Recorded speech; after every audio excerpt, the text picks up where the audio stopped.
আসসালামু আলাইকুম। সংবাদে আপনাদের সবাইকে স্বাগতম জানাচ্ছি আমি নুসরাত। শুরুতেই সংবাদ শিরোনাম। বাংলাদেশের সর্বশেষ গুরুত্বপূর্ণ আপডেট সংবাদ আপনাকে স্বাগত। শুরুতেই সংবাদ শিরোনাম, পরে বিস্তারিত। প্রথমেই জানাবো আমাদের হাতে থাকা সর্বশেষ গুরুত্বপূর্ণ সবথেকে তাজা আপডেট সংবাদ। আওয়ার দাদু ইজ কামিং, এবার সিলেটে গেম অব থ্রোনসের আদলে জামাতের আমিরের ব্যানার। বাংলাদেশ জামাত ইসলামের আমির ডক্টর শফিকুর রহমানের সিলেট সফরকে কেন্দ্র করে নগর জুড়ে ব্যতিক্রমী ও দৃষ্টি আকর্ষণকারী ব্যানার ফেস্টুন টানানো হয়েছে। অদ্ভুত এবং অভিনব স্লোগান সংবলিত এসব ব্যানার নগরবাসীর মধ্যে ব্যাপক কৌতূহল সৃষ্টি করেছে। এ বিষয়ে খুবই গুরুত্বপূর্ণ সংবাদ জানাবো, সঙ্গেই থাকুন। এরপর জানাবো আগামী 8 ফেব্রুয়ারি পর্যন্ত সবাইকে শান্ত থাকার আহ্বান ইনকিলাব মঞ্চের জাবেরের। শরীফ ওসমান হাদি হত্যাকাণ্ডের ঘটনা তদন্তের জন্য আগামী 8 ফেব্রুয়ারি জাতিসংঘে চিঠি পাঠাবে অন্তর্বর্তীকালীন সরকার। সেজন্য 8 ফেব্রুয়ারি পর্যন্ত সবাইকে শান্ত থাকতে বলেছেন ইনকিলাব মঞ্চের সদস্য সচিব আব্দুল্লাহ আল জাবের। আজ ইনকিলাব মঞ্চের ফেসবুক থেকে লাইভে এসে তিনি এসব কথা বলেছেন।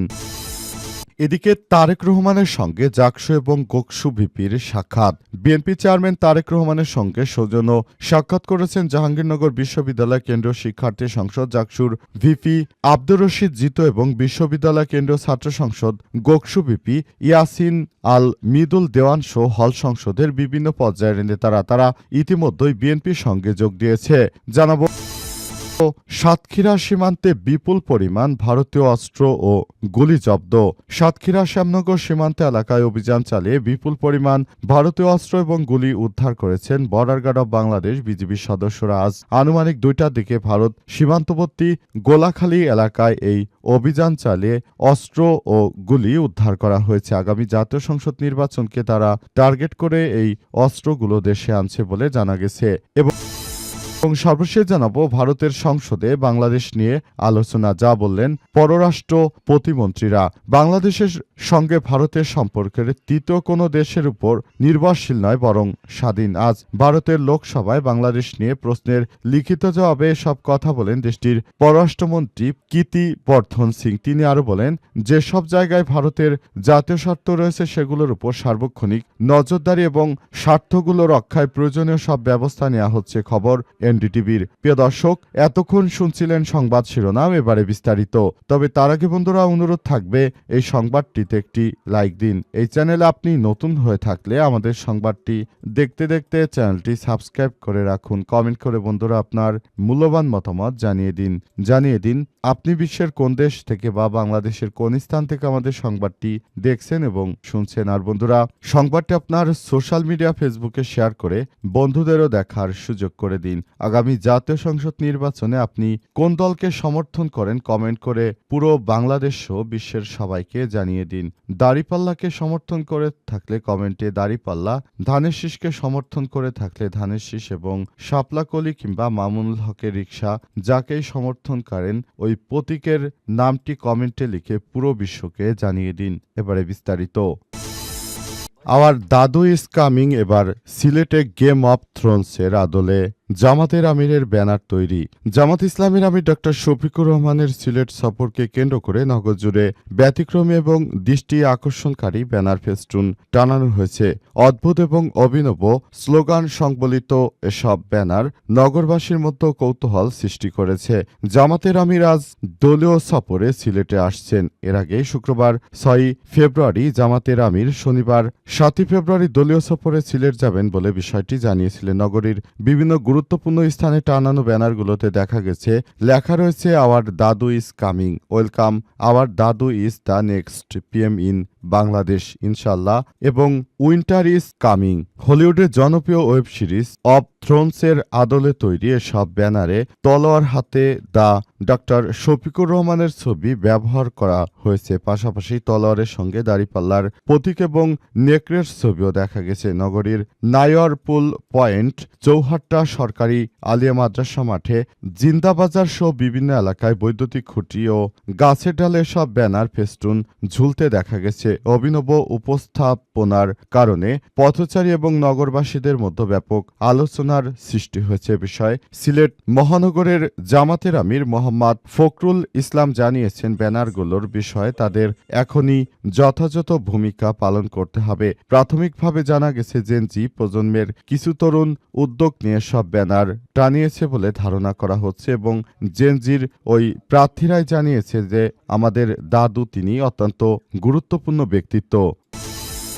৮ই ফেব্রুয়ারি সবাইকে শান্ত থাকার আহ্বান ইনকিলাব মঞ্চের জাবের। শরীফ ওসমান হাদী হত্যাকাণ্ডের ঘটনা তদন্তের জন্য আগামী ৮ই ফেব্রুয়ারি রোববার জাতিসংঘে চিঠি পাঠাবে অন্তর্বর্তীকালীন সরকার। সেজন্য ৮ই ফেব্রুয়ারি পর্যন্ত সবাইকে শান্ত থাকতে বলেছেন ইনকিলাব মঞ্চের সদস্য সচিব আবদুল্লাহ আল জাবেরা। ইনকিলাব মঞ্চের ফেসবুক থেকে লাইভে এসে তিনি এই কথা জানান। আবদুল্লাহ আল জাবের বলেন, সাধারণ জনগণকে আমরা আহ্বান জানাই, আগামী ৮ তারিখ রোববার পর্যন্ত আপনারা ধৈর্য ধারণ করুন। যেহেতু সরকারের পক্ষ থেকে স্পষ্ট বিবৃতি দেওয়া হয়েছে ৮ তারিখ তারা জাতিসংঘের কাছে চিঠি প্রেরণ করবে। তার আগে চিঠিতে তারা কি লিখেছে সেটা আমাদের দেখাতে হবে। এটা না দেখে কোনো ধরনের ছলচাতুরি মার্কা চিঠি প্রেরণ করা যাবে না, এটা অবশ্যই আমাদের নিশ্চিত করতে হবে। তিনি আরও জানান, গতকাল থেকে আমরা শহীদ ওসমান হাদী হত্যার সুষ্ঠু তদন্তের জন্য ডক্টর ইউনূসকে জাতিসংঘের কাছে একটি চিঠি প্রেরণের আহ্বান জানিয়ে তার বাসভবনের সামনে অবস্থান করছিলাম। ওসমান হাদীর স্ত্রী, তার সন্তান, আমরা পুরো সময় ধরে কিভাবে শান্তিপূর্ণভাবে আমাদের এই দাবিটা আদায় করা যায় সেটা আমরা আমাদের মতো করে এগোচ্ছিলাম। সরকার থেকে আমাদের সঙ্গে যোগাযোগ করতে বলা হয়েছিল। হামলাকারীরা পুলিশদের বিচারের দাবি করে আল জাবের বলেন, হামলাকারী পুলিশদেরকে অবশ্যই বিচার করতে হবে। শহীদ শরীফ ওসমান হাদীর স্ত্রী, তার পরিবারের সদস্যদেরকেও তারা পিটিয়েছে এবং তারা আগামীতে নতুন বাংলাদেশ গড়ে তোলার জন্য আমাদের উপর নানাভাবে অত্যাচার করছে। এই অত্যাচার আমরা স্বৈরাচারী ফ্যাসিস্ট শেখ হাসিনার সময় অত্যাচারিত হয়েছে, এখন আর সেদিন নেই। এখন আমাদের সবাইকে আরও বেশি সজাগ থাকতে হবে বলে জানিয়েছেন তিনি। জাবের আরও জানিয়েছেন, যারা বাংলাদেশকে ভালোবাসেন, বাংলাদেশকে ধারণ করেন, তারা এই ধরনের কার্যক্রম চালাতে পারে না। আমরা মনে করি এই ধরনের কার্যক্রম মূলত তারা বাংলাদেশটাকে একরকম ধ্বংস করতে চায় এবং তারা আগামীর বাংলাদেশটাকে নিজেদের মতো করে তারা সেভাবে কার্যক্রম চালিয়ে যাওয়ার চেষ্টা করছে বলে বলা হচ্ছে।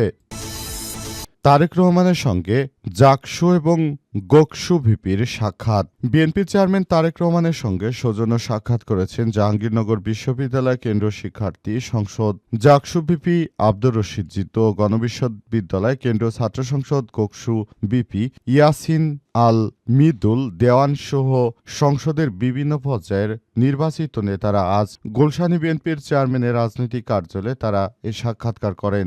এর আগে সকালে বিএনপিতে যোগ দেন জাকসুর ভিপি আব্দুর রশিদ জিতু, ছাত্রদলের কেন্দ্রীয় সভাপতি রাকিবুল ইসলাম রাকিব ও সাধারণ সম্পাদক নাসির উদ্দিন এবং বিএনপির সিনিয়র যুগ্ম মহাসচিব রুহুল কবির রিজভীর উপস্থিতিতে তিনি বিএনপিতে যোগদান করেন। এদিন যোগসুর কয়েকজন নির্বাচিত প্রতিনিধিরাও বিএনপিতে যোগদান করে ছাত্রদলে যোগদান করে। রাতে বিশ্ববিদ্যালয় কেন্দ্রীয় ছাত্র সংসদ গোকসু ভিপি ইয়াসিন আল মিদুল দেওয়ান আনুষ্ঠানিকভাবে ছাত্রদলে যোগদান করেন। রাতে তাকে ফুল দিয়ে স্বাগত জানায় সংগঠনটির কেন্দ্রীয় সভাপতি ও সাধারণ সম্পাদক অর্থাৎ রাকিবুল ইসলাম এবং নাসির উদ্দিন। তারা তাকে সাক্ষাৎকার করে এবং বিভিন্ন বিষয় নিয়ে তারা কথা বলেছে এবং আগামীতে তারা বিএনপির সঙ্গে থেকে ভালো একটি কিছু অর্জন করতে চায়, অর্থাৎ স্বার্থ হাসিল করতে চায় এই জিতু। তিনি যদি বিএনপির সঙ্গেই মিশবেন তাহলে আগে থাকতে কেন তিনি দাঁড়িয়েছিলেন। সাতক্ষীরা সীমান্তে বিপুল পরিমাণ ভারতীয় অস্ত্র গুলি উদ্ধার। সাতক্ষীরা শ্যামনগর সীমান্ত এলাকায় অভিযান চালিয়ে বিপুল পরিমাণ ভারতীয় অস্ত্র ও গুলি উদ্ধার করেছে border guard of Bangladesh BGB. আজ আনুমানিক 2টার দিকে ভারত সীমান্তবর্তী গোলাখালী এলাকায় অভিযান চালিয়ে এটি আটক করা হয়। বিজিবি জানিয়েছে, অভিযানকালের একটি চিংড়ি ঘেরের ভেতর মাটিতে পুঁতে রাখা অবস্থায় আনুমানিক 5.5 লক্ষ টাকা মূল্যের 12টি এয়ারগান, 15 বক্স গুলি, 60টি স্প্রিং, 40টি পিস্টন হোল্ডার এবং 16টি এলকেরেন্স উদ্ধার করা হয়েছে। সময় বিজিবির উপস্থিতি টের পেয়ে অস্ত্র চোরাকারবারিরা সুন্দরবনের ভেতরে পালিয়ে যায়। নীলডুমুর বর্ডার গার্ড রিভাইভার এর অতিরিক্ত পরিচালক অধিনায়ক লেফটেন্যান্ট কমান্ডার মোহাম্মদ আব্দুর রব জানান, আসন্ন জাতীয় সংসদ নির্বাচনকে কেন্দ্র করে সব অবৈধ অস্ত্র বাংলাদেশে পাচারের চেষ্টা করা হচ্ছিল। সুষ্ঠু নির্বাচনকে তারা প্রশ্নবিদ্ধ করার জন্য এই ধরনের কর্মকাণ্ড নিয়ে মূলত ব্যস্ত হয়ে পড়ে একটি সত্যান্বেষী মহল। তাদের উদ্দেশ্য হচ্ছে আগামী জাতীয় সংসদ নির্বাচনকে প্রশ্নবিদ্ধ করা এবং নির্বাচনটা যেন সুষ্ঠু সুন্দরভাবে পরিচালিত হতে না পারে সেজন্য তারা অস্ত্রের ঝনঝনানি এবং এসব অস্ত্রশস্ত্র ব্যবহার করে আগামীতে তারা নতুন করে একটি সুন্দর বাংলাদেশ যে গড়ে তুলবে, সব জায়গায় তারা নানাবিধ সমস্যা তৈরি করছে এবং এই সমস্যার মধ্য দিয়ে আগামীতে তারা নতুন করে আবার নানাবিধ সমস্যা সৃষ্টি করতে চায় এবং এসব বিষয়গুলো নিয়েই মূলত এই কর্মকাণ্ডগুলো পরিচালিত হচ্ছে।